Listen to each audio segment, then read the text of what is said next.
नमस्कार मैत्रिणींनो, श्री स्वामी समर्थ. उद्या आहे मकर संक्रांती 2026. या वर्षीची मकर संक्रांत ही अतिशय महत्त्वाची आहे, कारण या वर्षीच्या मकर संक्रांतीच्या दिवशी षटतिला एकादशी देखील आलेली आहे आणि दुहेरी असा शुभयोग या वर्षीच्या मकर संक्रांतीला आलेला आहे. आणि म्हणूनच या व्हिडिओमध्ये आपण मकर संक्रांतीच्या दिवशी आपल्याला कोणती कामे करायची आहे, तसेच कोणत्या चुका करायचं आपल्याला टाळायचं आहे, त्याचबरोबर मकर संक्रांतीच्या दिवशी तिळाचं दान कशा प्रकारे करायचं आहे आणि मकर संक्रांतीच्या दिवशी एक अतिशय महत्त्वाचा उपाय आपल्याला करायचा आहे, त्याबद्दल माहिती पाहणार आहोत. म्हणून माहिती स्किप न करता शेवटपर्यंत ऐका आणि माहिती आवडल्यास चॅनलला सबस्क्राईब करा. मकर संक्रांत म्हणजे सूर्याचं मकर राशीमध्ये प्रवेश करणं. या दिवसापासूनच सूर्याचं उत्तरायण सुरू होतं आणि मकर संक्रांतीच्या दिवसापासूनच आपण देवकार्याला किंवा शुभ कार्याला सुरुवात करत असतो. पृथ्वीवरील ज्या नकारात्मक शक्ती असतात त्या मकर संक्रांतीपासून कमकुवत होत जातात आणि म्हणूनच मकर संक्रांतीच्या दिवशी दान धर्म पूजापाठ करण्याला अतिशय महत्त्व दिलेलं आहे. आणि म्हणूनच मकर संक्रांतीच्या दिवशी आपण सर्व महिलांना सकाळी लवकर उठायचं आहे आणि सूर्योदयापूर्वी आंघोळ करायची आहे. आंघोळ झाल्यानंतर आपल्याला सूर्यदेवाला अर्घ्य द्यायचा आहे.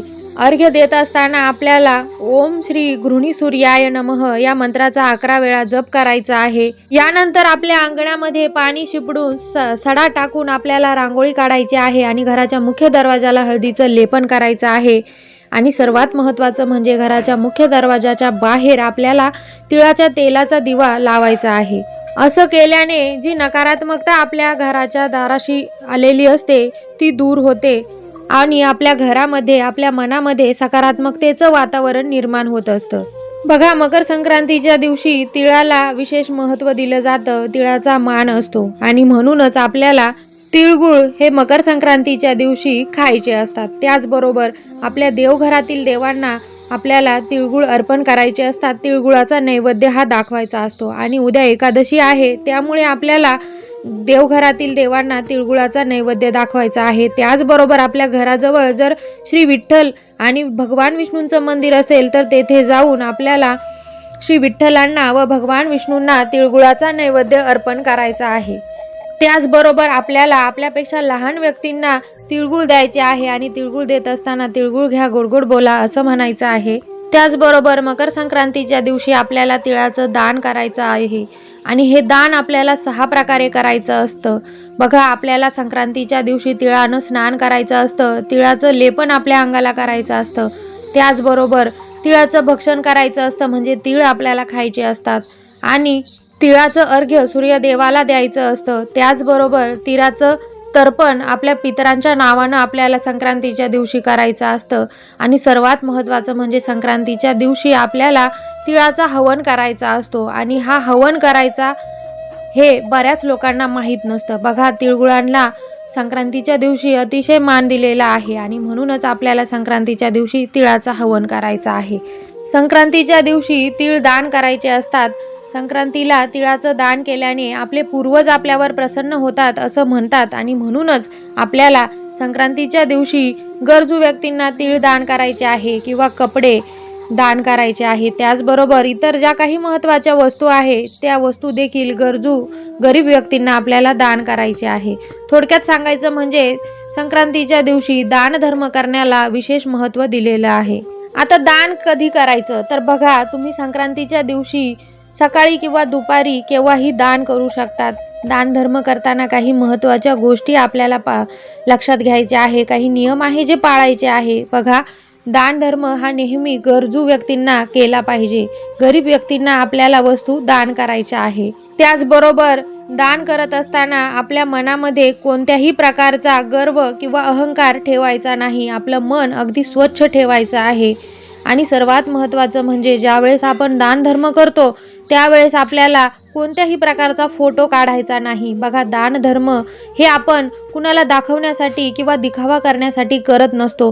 दानधर्म करत असताना आपण पुण्य मिळवत असतो किंवा आपल्या पापांचा क्षय करत असतो आणि म्हणूनच दानधर्म करत असताना आपल्याला फोटो काढायचा नाही. आपलं मन हे नेहमी निर्मळ आणि स्वच्छ ठेवायचं आहे. त्याचबरोबर जर तुम्ही कपडे दान करणार असाल तर तुम्हाला नवीन कपड्यांचं दान करायचं आहे. जुन्या कपड्यांचं दान हे करणं आपल्यासाठी चांगलं नसतं. आणि सर्वात महत्त्वाचं म्हणजे दान हे नेहमी उजव्या हातानंच करायचं असतं.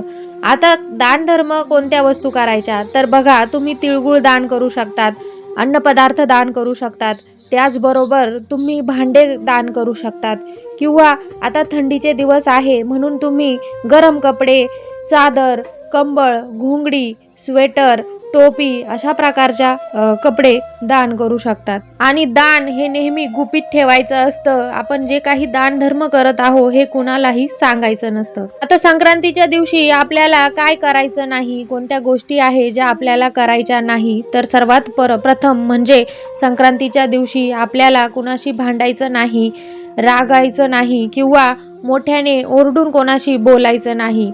कोणालाही अपशब्द आपल्याला संक्रांतीच्या दिवशी वापरायचा नाही. तसेच मांसाहार देखील आपल्याला संक्रांतीच्या दिवशी करायचा नाही. मद्यपान करणं देखील संक्रांतीच्या दिवशी टाळायचं आहे.